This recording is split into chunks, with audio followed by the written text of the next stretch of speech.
जो ऐसे होता है उसकी इनफाइनाइट टाइप्स हैं, मगर टाइप्स इतना मैटर नहीं करती, बिकॉज एफपीएससी खुद कहता है कि आप मल्टीपल डिस्कोर्सेज यूज कर सकते हो एक ही टॉपिक के अंदर, ठीक है। सो आपका टॉपिक आपको डिक्टेट करे, ये मैटर नहीं करता कि वो जो टॉपिक आया है वो आपके पास पर्टिकुलरली एक्सपोजिटरी है, आर्गुमेंटेटिव है या एब्स्ट्रैक्ट, वो एक ही टॉपिक के अंदर आपके पास डिफरेंट जगहों पे डिफरेंट डिस्कोर्सेज यूज हो सकते हैं। मगर जो 3 मेजर टाइप्स का नाम मार्केट में दिया जाता है सीएसएस में, वो होती हैं एक्सपोजिटरी, आर्गुमेंटेटिव और एब्स्ट्रैक्ट।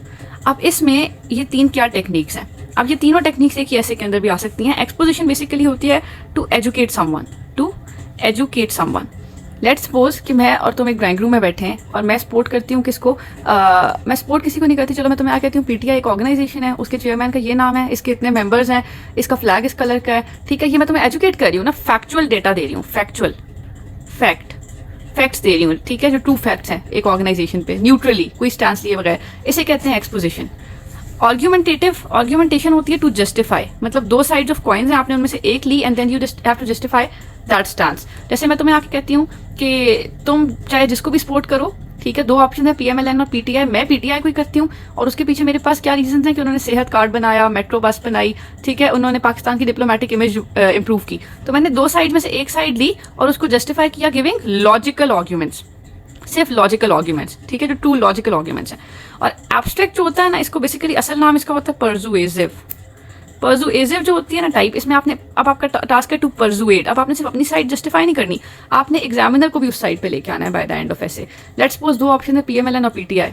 अब मैं तुम्हें कहती हूँ मैं तो पीटीआई को सपोर्ट करती हूँ, अब तुम भी पीटीआई को सपोर्ट करोगी, और उसके पीछे रीजंस क्या है, एक तो उन्होंने मेट्रो बस बनाई, पाकिस्तान की डिप्लोमेटिक इमेज इंप्रूव की, सेहत कार्ड बनाया, ये तो लॉजिकल चीजें हैं। पर लॉजिकल के अलावा फिर मैं तुम्हें इमोशनल भी करूंगी ये कह के कि उनको उनका सिंबल नहीं मिला इलेक्शन में, उनके जो लोग हैं उनको जेल्स में डाला गया, साथ में तुम्हें उनकी एथिकल साइड भी दिखाऊंगी कि वो रियासत मदीना की बात करते हैं।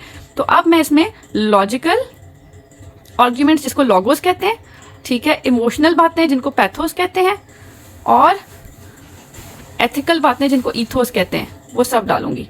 Ethos, pathos, logos. जब 3 टेक्निक्स यूज करके आप इस तरह से अपनी साइड के ऊपर आर्ग्यूमेंट्स दो कि आप एग्जामिनर को भी परसुएट करना चाहो अपनी साइड पे, तो इसे क्या कहते हैं हम, एब्स्ट्रैक्ट चीज, ठीक है। तो ये हो गई हमारे पास टाइप्स ऑफ एसेस और कितना आपके पास इनको समझना जरूरी है, ठीक है। ये बहुत ज्यादा हाइप बनाई होती है टीचर्स ने कि आपको पहले पता होगा कि कोई टॉपिक एक्सपोजिटरी या आर्ग्यूमेंटेटिव या एब्स्ट्रैक्ट, आप सिर्फ तब पास करोगे, हालांकि ऐसे नहीं होता है और इसी से बच्चे डर भी जाते हैं, वो पूरा टाइम इसमें लगा लेते हैं। असल इंपॉर्टेंट चीज है आपका टॉपिक आपको समझ आ जाए। एक ही टॉपिक में डिफरेंट डिस्कोर्सेज भी हो सकते हैं। हाँ, डिस्कोर्सेज क्या है, ठीक है, ये तुम ना कहो किसी और बच्चे को उसके टीचर ने बताया, मुझे नहीं पता, इसलिए मैंने तुम्हें अच्छे से ये समझा दिया। अब ये एक टॉपिक है जो सीएसएस 2023 में आया था। अब इसको अगर हम सिर्फ देखें इररिस्पेक्टिव ऑफ ये कौन सी टाइप ऑफ एसे है, online learning is not only convenient. Not only यानी ना सिर्फ का एक्सप्रेशन हमें ये दिखाता है कि एग्जामिनर इस चीज पे कन्विंस्ड है कि ये कन्वीनियंट है, तो हमने यहाँ पे सिर्फ इस चीज को इन्फोर्स करना है, एक्सपोजिशन करनी है। जबकि बट ऑफन मोर इफेक्टिव, यानी कि वो अक्सर औकात इफेक्टिव भी ज्यादा है देन ट्रेडिशनल क्लासरूम लर्निंग। ये चीज बट ऑफन शो करती है कि इसका जो बर्डन है वो हमारे शोल्डर्स पे, तो ये थोड़ा सा आर्ग्यूमेंटेटिव स्टाइल है, यहाँ पे हमें इस चीज को जस्टिफाई करना है। तो जब हम पॉइंट्स देंगे तो हम कन्वीनियंस को थोड़े कम देंगे और इफेक्टिवनेस को ज्यादा, बिकॉज इसका बर्डन हमारे शोल्डर्स पे।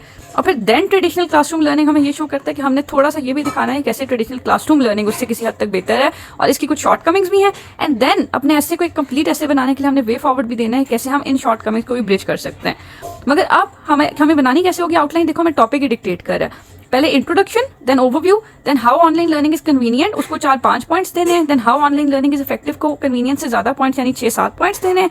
देन ट्रेडिशनल क्लासरूम लर्निंग की जो अच्छी चीजें हैं और ऑनलाइन लर्निंग की शॉर्ट कमिंग्स है बिकॉज वो टॉपिक से डेविएट कर रहा है बट टॉपिक में मांगा गया है, ठीक है, ऑनलाइन लर्निंग के अगेंस्ट है जो कि हमारे टॉपिक की असल चीज है, असल मेन एरिया है। मगर क्योंकि टॉपिक में मांगा गया तो हम एक पैरा में उसको जरूर बताएंगे और वे फॉरवर्ड मांगा भी नहीं गया तो वो भी एक सेकेंडरी चीज है, हम देंगे जरूर, ठीक है, for the purpose of completion of your essay, मगर एक पैरा में। तो सेकेंडरी चीज को just 1 para to ensure relevance और प्राइमरी चीज को मैक्सिमम पैरास, और उसमें भी आपने ये देखना है कि किसको ज्यादा और किसको कम देना है। कन्वीनियंस क्योंकि आपके पास वो ऑलरेडी उस पर कन्विंस्ड है, वो एक्सपोजिटरी किस्म की चीज है, उस पर आपने 4-5 पॉइंट्स, और जो आपके पास इफेक्टिवनेस है उसका क्योंकि बर्डन आपके शोल्डर्स पे, ठीक है, उस पर आपको ज्यादा जज किया जाएगा, उसको कंपैरेटिवली ज्यादा पॉइंट्स। तो अब आपने देखा कि आपके पास कहाँ एक्सपोजिशन है, कहाँ आर्ग्यूमेंटेशन है, कहाँ कंपैरिजन है, कहाँ कितने पॉइंट्स देने हैं, किसको ज्यादा किसको कम देने हैं, पूरी आउटलाइन आपकी टॉपिक ने डिक्टेट कर ली। So that's how you interpret your topic, और टॉपिक से आप जज करते हो कि आपने ऐसे को कैसे लेके चलना है। अब आपके पास बेसिकली जब अपने टॉपिक को आप इंटरप्रेट करते हो तो आपने मेक श्योर करना है उसे आउटलाइन में ट्रांसलेट करते हुए कि आपको एफपीएससी खुद कुछ क्राइटेरिया बताता है जिसपे वो आपका एसे जज करेगा। आप उन क्राइटेरिया पे ही अपनी जो आउटलाइन है या जो अपना पूरा एसे है वो लेके चलो। और उनमें सबसे मेजर चीज़ें क्या हैं? नंबर 1 रेलेवेंस, जिसको वो सबसे टॉप पे रखता है। ठीक है, रेलेवेंस का यही तरीका है एक तो कि आपको, जैसे मैंने आउटलाइन ब्रेक करना सिखाया, कि आपने कन्वीनियंस को अच्छे पॉइंट्स दिए, ठीक है, बिकॉज आपके टॉपिक में मांगी हुई एक प्राइमरी चीज़ है, ठीक है, जो प्रोमिनेंटली वहाँ मांगी गई है, मगर इफेक्टिवनेस को आपने उससे भी ज़्यादा पॉइंट्स दिए, because it's the second part जिसके साथ बट ऑफन यूज़ किया गया, जिसका बर्डन आपके शोल्डर्स पे है। तो ये जज करना कि टॉपिक को कितने पार्ट्स में ब्रेक करना है डायरेक्टली, उसमें क्या क्या मांगा गया, उसमें किस चीज़ को कितने पॉइंट्स देने हैं, और कोई फालतू डिटेल ना डालना, ये चीज़ आपको रेलेवेंस इंश्योर कराती है। सेकेंडली, आप रेलेवेंस इस तरह इंश्योर कराते हो कि जैसे सोशल मीडिया पे आप लोग की वर्ड्स यूज़ करते हो, की वर्ड्स या हैश टैग्स, उस तरह आप अपने टॉपिक के ही लव्स जो है ना उनसे अपनी मेन हेडिंग्स बनाओ अपने ऐसे के अंदर। जैसे अगर आप मैं से ब्रेक करूंगी ना इंट्रोडक्शन में एंड देन ओवरव्यू में, तो मेरी पहली हेडिंग होनी ये चाहिए, how online learning is more convenient than traditional classroom learning. Maximum words अपने टॉपिक से उठाने हैं, maximum keywords, so it will make my heading relevant to the topic. तो आपकी सारी हेडिंग्स जब टॉपिक से रेलेवेंट होंगी तो आपको रेलेवेंस के पूरे मार्क्स मिल जाएंगे। सेकेंड चीज़ जो वो बहुत ज़्यादा मांगता है वो आपकी होती है ऑर्गेनाइजेशन या आपका स्ट्रक्चर। ठीक है, उसके लिए मैं आपको पूरी फॉर्मेटिंग अभी सिखाऊंगी, आपने वही फॉलो करनी है कि पता चले आप ऐसे में आउटलाइन जो बना रहे हो वो ऐसे में कैसे ट्रांसलेट करोगे। तो इसमें एक फॉर्मेटिंग बहुत इंपॉर्टेंट है, ठीक है, और उसके अलावा आपके पास आउटलाइन को थोड़ा एग्जॉस्टिव बनाना, उसमें एविडेंसेस देना, उसकी फ्रेजिंग, ये सब चीज़ें इस चीज़ में बहुत ज़्यादा इंपॉर्टेंट रोल प्ले करती हैं। थर्ड आपका जो चीज़ जो एक क्राइटेरिया है वो ये है कि आपके पास आपका ऐसे बहुत ज़्यादा कोहेरेंट हो। उसके लिए जो सबसे बड़ी टेक्निक है वो है 3 लेवल्स के ऊपर ट्रांजिशंस का यूज। ठीक है, 3 लेवल्स पे ट्रांजिशंस का यूजेज, वो भी मैं अभी आपको सिखाऊंगी तीनों लेवल्स पे, ठीक है, जब हम आगे जाएंगे। ये 3 आपके मेजर क्राइटेरिया हैं, ठीक है। ये जब मैं आपको कराऊंगी रेलेवेंस, ऑर्गेनाइजेशन और कोहेरेंस, ये जब आप करोगे तो आपका ऐसे, अगर आपने टॉपिक को सही समझा है तो, और फिर उसके बाद मुताबिक एक रेलेवेंट आउटलाइन जो कि वेल ऑर्गेनाइज्ड है, और उसके बाद उस आउटलाइन की बेसिस पे एक ऐसे जो कि कोहेरेंटली लिखा गया है और जो खुद बजाते खुद अच्छे से ऑर्गेनाइज भी किया गया है, अगर आप वो सब कर लेते हो, ठीक है, तो आपके इंशाल्लाह मार्क्स कोई भी नहीं काटेगा। तो कहानी शुरू होगी टॉपिक की सही इंटरप्रिटेशन से, फिर उससे एक सही आउटलाइन बनाने से, एंड देन एक रेलेवेंट, कोहेरेंट और वेल स्ट्रक्चर्ड ऐसे लिखने पे, and then you will pass इंशाल्लाह। कंपोनेंट्स, अब हम क्या क्या कंपोनेंट्स पढ़ेंगे ऐसे के, हमने क्या क्या कंपोनेंट्स पढ़ने हैं इस कोर्स के दौरान, ये जो हम क्रैश कोर्स कर रहे हैं। नंबर 1, एफपीएससी खुद अपने क्वेश्चन में कहता है make an outline and write a comprehensive essay, ठीक है। So we'll start with the outline. सबसे पहले हम बनाएंगे आउटलाइन, ठीक है। आउटलाइन बनाना सीखने के बाद हमने क्या करना है ऐसे के अंदर, जाहिर बात है you have to write paragraphs in essay, and paragraphs किस चीज का मजमुआ होते हैं, सेंटेंसेस का, ऐसे ही है ना। सो हम देखेंगे कि हमने ऐसे के अंदर किस किस्म का सेंटेंस इस्तेमाल करना है। सेंटेंस का बेसिक स्ट्रक्चर तो मैं नहीं कहूंगी उसे, because I am not gonna go in the grammatical technicalities, ना ही मैं उन्हें मानती हूँ, ठीक है, वो बहुत बचपन की बातें थी। मैं सिर्फ ये बताऊंगी कि सीएसएस के ऐसे के अंदर आप किस तरह के सेंटेंसेस लिखो तो you are more likely to pass. फिर सेंटेंस से हम आएंगे पैराग्राफ्स पे, वो हम बनाना सीखेंगे। अब पैराग्राफ्स ऐसे के अंदर होते हैं 4 किस्म के। कितने किस्म के? 4, ठीक है। अब ये कौन कौन सी 4 टाइप्स हैं? सीएसएस के ऐसे में ना 4 तरह के पैराग्राफ्स होते हैं, ठीक है। अब वो 4 तरह के पैराग्राफ्स क्या हैं? सबसे पहले इंट्रोडक्शन, नंबर 2 बॉडी पैराग्राफ्स, ये सबसे ज़्यादा होते हैं। जैसे अगर आप 17 to 18 पैरास डाल रहे हो तो उसमें से 15 to 16 ये होंगे आपके पास, ठीक है। देन आपके पास आ जाता है ट्रांजिशन पैरास, 2-3 ये आ जाते हैं। And finally you have conclusion paragraph,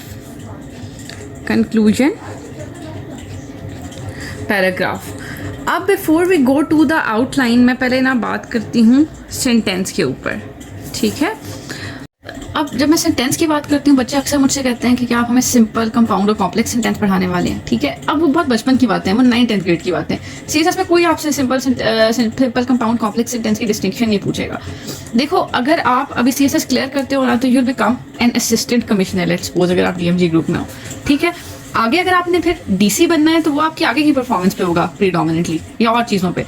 तो आपको इस लेवल पे जो जज किया जाएगा ना, ठीक है, उसका सारा जो वो जाएगा इल्ज़ाम, वो एफपीएससी पे जाएगा। तो बड़ा ख्याल करते हैं कि हम उसी बंदे को आगे भेजें कि कल को उन्हें आप पे गालियाँ ना पड़े। अब लेट्स सपोज कि आपके पास कोई फ्लड आ जाता है और आपको डीसी साहब कहते हैं कि अपने जो आपका एरिया ऑफ जुरिस्डिक्शन है उसकी मुझे रिपोर्ट भेजो फ्लड की।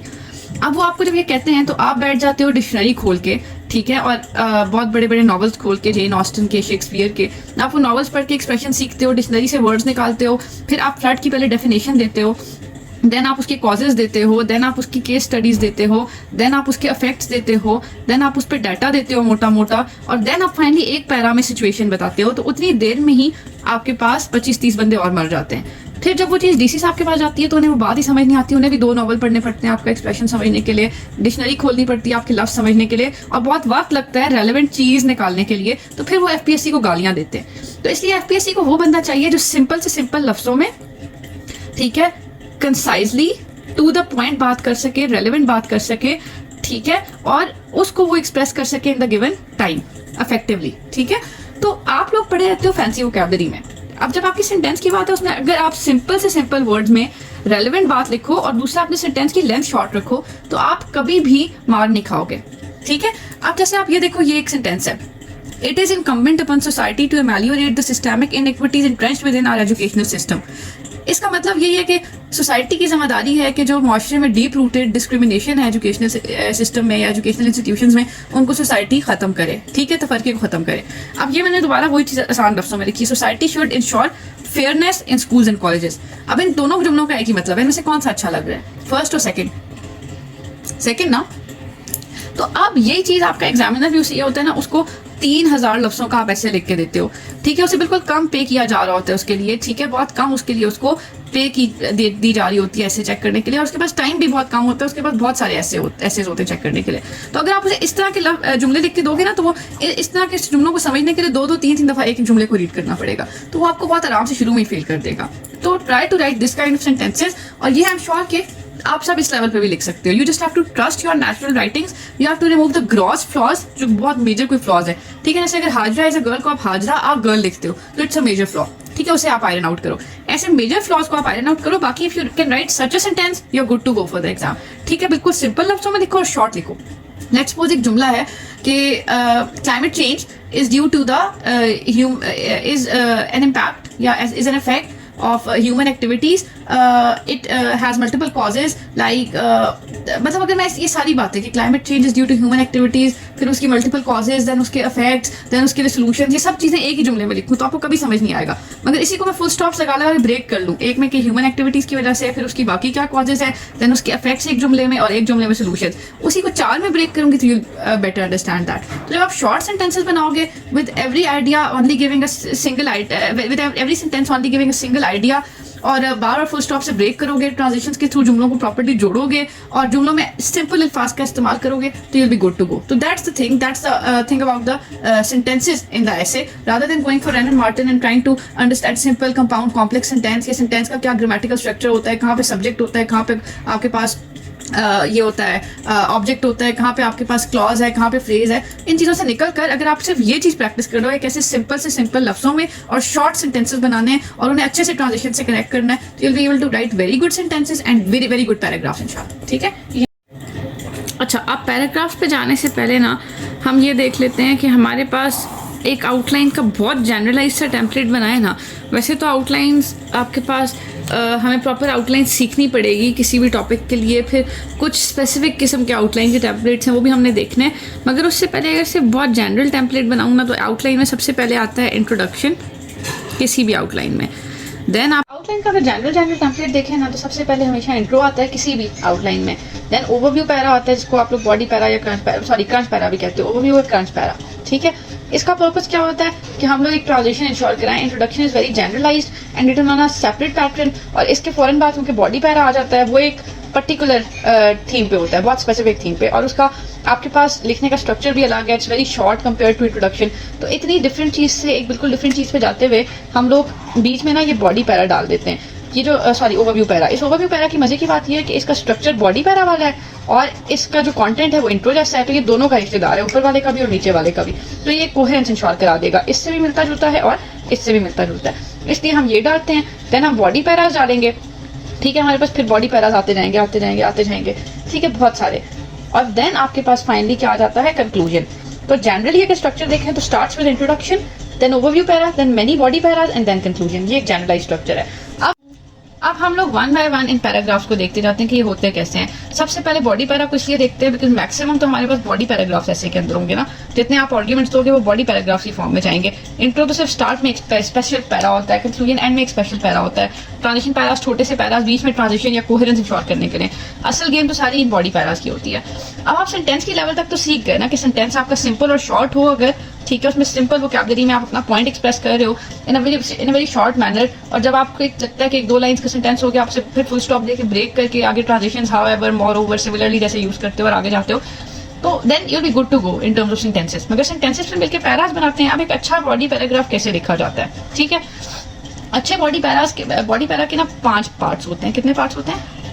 5, ठीक है, 5 पार्ट्स आपके पास एक अच्छे बॉडी पैरा के होते हैं। अब body para is actually a mini essay. जैसे मैंने आपको एसे का बताया ना कि इंट्रो से शुरू होता है, कंक्लूजन पे खत्म होता है और बीच में बॉडी पैराग्राफ्स हैं, उसी तरह एक बॉडी पैराग्राफ जो है वो इंट्रोडक्टरी सेंटेंस से शुरू होता है। इंट्रोडक्टरी सेंटेंस से शुरू होता है जिसको हम टॉपिक सेंटेंस भी कहते हैं, ठीक है, टॉपिक सेंटेंस। वहां पे इंट्रोडक्टरी पैरा था, यहाँ इंट्रोडक्टरी सेंटेंस है।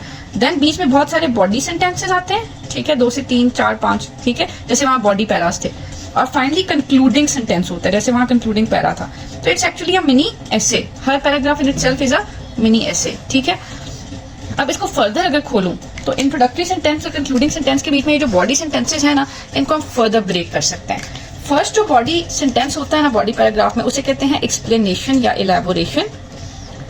सेकंड जो होता है उसे कहते हैं एविडेंस, और थर्ड जो होता है उसे कहते हैं हम लोग कमेंट, ठीक है। ये आपके पास 3 तरह के यहाँ पे सेंटेंसेस आते हैं। अब मैं लिख के दिखा देती हूँ। अब देखो, ये अगर एक पैराग्राफ है, over population as a cause of climate change. Paragraph का एक बहुत सेट स्पेसिफिक थीम होता है, आपने उसी पे पैराग्राफ को लेके चलना होता है, ठीक है। अगर थीम ये है कि ओवर पॉपुलेशन कैसे क्लाइमेट चेंज का कॉज है, टॉपिक सेंटेंस में आप ये बताओगे कि over population is one of the major causes of climate change, ठीक है। आप ये चीज एस्टैब्लिश करोगे टॉपिक सेंटेंस में कि ये पैराग्राफ किस बारे में, कि over population is one of the major causes of climate change, ये मेरा पॉइंट है।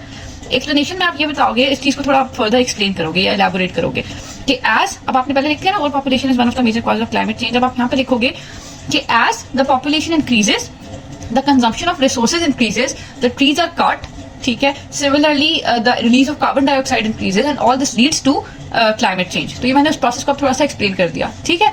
उसके बाद एविडेंस में मैं कहती हूँ कि according to United Nations the population of the world grew by 10% in the last 10 years and the climate change increased by 8% in the last 10 years and this shows a corresponding increase between the two. ये evidence हो गया। अब comment में मैं ये कर सकती हूँ 2 चीजें, ये सब्जेक्टिव थी ना, या तो मैं कमेंट को फर्दर एक्सप्लेन कर सकती हूँ कि this example clearly shows that the two are interrelated, या मैं एक्सप्लेनेशन जैसे ही कोई एडिशनल पॉइंट डाल सकती हूँ कि moreover overpopulation leads to excessive use of harmful chemicals, ठीक है, which are released in the environment and damage the ozone layer and contribute to climate change. अब फर्दर जो चीज मुझसे एक्सप्लेनेशन में रहेगी थी मैंने एडेड डिटेल डाल दी, या मैं एविडेंस को यहाँ एक्सप्लेन कर सकती हूँ, दोनों काम यहाँ पे हो सकते हैं। And then concluding sentence is same as topic sentence, सिर्फ लफ्ज चेंज करने हैं, वही बात कि thus overpopulation is interrelated to climate change या is a big contributor to climate change। तो वही बात जो टॉपिक सेंटेंस में कही थी वो अब नए लफ्ज़ों में दोबारा कर दी और बात क्लोज हो गई। यहाँ पे भी सेम बात, यहाँ पे भी सेम बात, बीच में उसकी एक्सप्लेनेशन, एविडेंस और कमेंट, ये होता है बॉडी पैरा। अब आ जाते हैं इंट्रोडक्टरी पैरा पे कि वो कैसे लिखते हैं। ये एक स्पेशल पैरा है, ठीक है। अब बॉडी पैरा तो आपका हार्डली जो है वो 10 to 12 लाइन्स का होता था ना बॉडी पैरा, ठीक है, उसमें 5 से 6 सेंटेंसेस थे। इसका ये होता है ना इंट्रोडक्शन का कि ये आपके पास तकरीबन 1.75 पेजेस पे आता है, यानी 1 पेज और फिर 2/3 पेज, यानी कि इसमें आपके पास कितने वर्ड्स होते हैं, एटलीस्ट 180 to 250 वर्ड्स इसमें होते हैं, ठीक है। ये इसका वर्ड काउंट है, ये बहुत लंबा होता है। इसके कितने पार्ट्स हैं, बॉडी पैरा के 5 थे ना, इसके 3 पार्ट्स हैं, इसके 3 पार्ट्स हैं। इसके क्या क्या पार्ट्स हैं, सबसे पहले इसमें आता है हुक यानी अटेंशन ग्रैबर, देन आपके पास आती है इसकी बॉडी, एंड देन आपके पास आती है इसकी थीसिस स्टेटमेंट।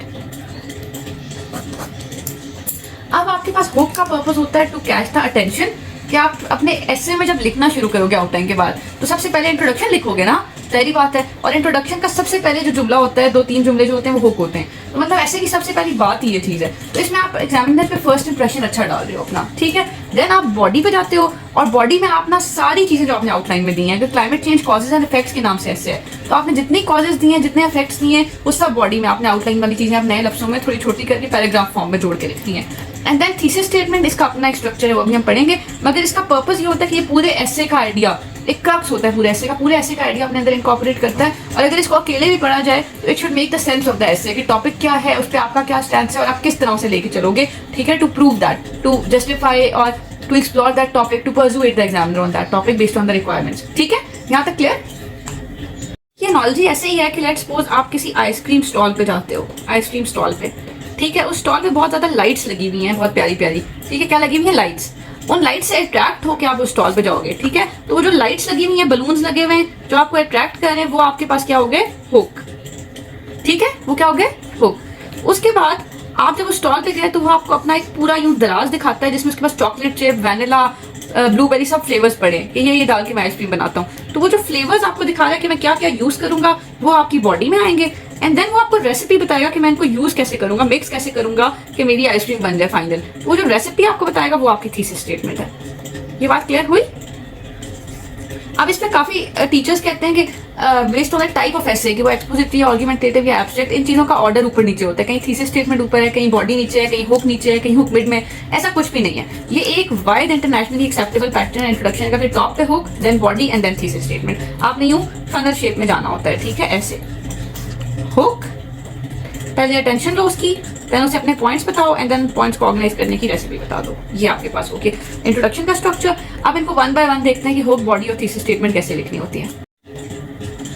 अब हुक को लिखने के बहुत सारे तरीके हैं, ठीक है। हुक को लिखने का पहला तरीका ये है कि आप कोई कोटेशन दे दो, जो एक वीक तरीका है, ठीक है। और अगर आप कोटेशन दो, किसी पाई की कोटेशन देनी है, उसे इंटीग्रेट करना है अंदर इंट्रोडक्शन के, ठीक है, उड़ता हुआ कोटेशन ऊपर नहीं छोड़ देना। दूसरा आप क्या कर सकते हो, एक अच्छी सी जनरल स्टेटमेंट दे सकते हो, एक जनरल बात खूबसूरत वे में लिख सकते हो। जैसे मेरा अगर टॉपिक था ना कि online learning is not only convenient but often more effective than traditional classroom learning, तो उसमें मैंने बनाया था कि education is no more limited to paper, pen and punishment, it has now reached that climax where it comprises to mind intellectual exchanges, ठीक है। ये topic था मेरा। तो आप जनरल स्टेटमेंट भी दे सकते हो, आप कोई फैक्ट या फिगर भी दे सकते हो अच्छी सी करके, ठीक है। आप यहाँ पे कोई एनेक्डोट या कोई स्टोरी भी सुना सकते हो। जैसे आप कहो कि कछुआ और खरगोश ने रेस लगाई, कछुआ स्लो जाता रहा मगर कंसिस्टेंट था तो वो मंजिल में पहुंच गया, खरगोश भागता रहा मगर उसने रेस्ट कर लिया, बैठ गया तो वो हार गया। इसी तरह पाकिस्तान की इकॉनमी का मसला ये है कि बांग्लादेश पाकिस्तान से स्लो था और वो कंसिस्टेंट था तो वो आज राइजिंग स्टार ऑफ एशिया है, पाकिस्तान पीछे रह गया, ठीक है। तो इस तरह की कोई स्टोरी जो आपने सुनी हो उससे भी आप एक रेलिवेंट बात बना सकते हो। तो ये तरीके हैं हुक लिखने के। अब बॉडी है, बॉडी का कोई तरीका नहीं है। बॉडी में आपने जो आउटलाइन में पॉइंट्स दिए होंगे वो सारे आपने आप सेंटेंसेस की फॉर्म में लिख के उन्हें आपस में जोड़ लेना है, पैसेज फॉर्म में, सिंपल, ठीक है। और जो थीसिस स्टेटमेंट है उसका एक सेट स्ट्रक्चर होता है।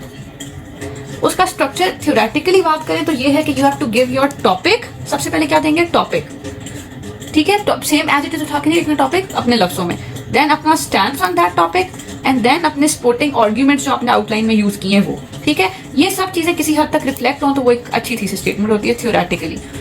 प्रैक्टिकली इसको लिखने का क्या तरीका है, जैसे अगर मेरा essay climate change causes and effects, तो ऊपर इंट्रो है, then causes of climate change है, then effects of climate change है, then way forward and then conclusion. तो मैं ऐसे लिख सकती हूँ कि climate change is a big issue of 21st century, it has various causes like this this this and it is leading to various effects like this this this. तो 3-4 एक लफ्ज में करके इफेक्ट्स लिखे एंड हाउ, या फिर मैं ऐसे लिखूँ however through effective measures it could be countered. तो ये पूरी बात वे फॉरवर्ड, कॉजेज, इफेक्ट्स और जो मेरा मेन स्टैंस था वो सब रिफ्लेक्ट हो गया इसमें। सो that's how you right a thesis statement. Complete ऐसे अपने अंदर इनकॉर्पोरेट करना चाहिए इसको, ठीक है। It should incorporate every main domain of your एसे कि आप किस किस तरह एसे को लेके चलोगे, ठीक है। कॉजेज का डोमेन, इफेक्ट्स का, वे फॉरवर्ड का सब रिफ्लेक्ट हो जाए इसमें थोड़े थोड़े, और आपका टॉपिक और स्टैंस के आप लिख किस बारे में वो रिफ्लेक्ट हो जाए। वैसे इसको थ्योरेटिकली 3 पार्ट्स में डिवाइड करते हैं, ठीक है। स्टॉप। आप कंक्लूजन जो है ये भी एक स्पेशल पैरा है, और अगर आपका इंट्रोडक्शन 1.75 पेजेस का था ना, 1.75 पेजेस का इंट्रोडक्शन, तो ये आपके पास 1.25 पेजेस का होगा, यानी 1 पेज एंड 1/4 पेज, ठीक है, कंक्लूजन। इसका स्ट्रक्चर बिल्कुल उलट होता है इंट्रो के, बिल्कुल एग्जैक्टली उलट, ठीक है। उसमें आपके पास टॉप पे क्या था, हुक था, बॉडी थी, then and then thesis statement थी। इसमें आपके पास थीसिस ऊपर आ जाएगा मगर आप इसको रीस्टेटेड थीसिस स्टेटमेंट कहते हैं, ठीक है। ये थीसिस स्टेटमेंट के को अब आपने दोबारा नए लफ्जों में लिखना है, और इसमें आप सिर्फ टॉपिक और स्टैंस भी रिफ्लेक्ट कर दो ना। Climate change is a big issue of 21st century with many causes and having deleterious effects, however through effective measures it could be countered. जैसे deleterious effects तक भी लिख लो तो काफी है. ये थोड़ी simplified form of thesis statement है in a new words. Then बीच में इसके भी बॉडी आती है, वही आउटलाइन कि आपने सारे पॉइंट्स इसमें डालने हैं, मगर आप थोड़े और शॉर्ट करके उनको डालना है. एंड एंड में इसके आता है हिंजर. ये बिल्कुल हुक के पैरेलल है, उसके टॉप पे हुक था, इसके एंड में हिंजर है. इसमें आप अपने लफ्जों में कोई क्वेश्चन दे सकते हो, कोई क्वेश्चन दे दो, ठीक है, कोई आप इसमें कोटेशन दे दो, कोई इस तरह की चीज जो कि लास्ट इंप्रेशन भी आपका अच्छा डाले, फर्स्ट इंप्रेशन भी बहुत अट्रैक्टिव हो और लास्ट इंप्रेशन भी ऐसे का बहुत अट्रैक्टिव हो. So that's the conclusion. आप स्टॉप करो.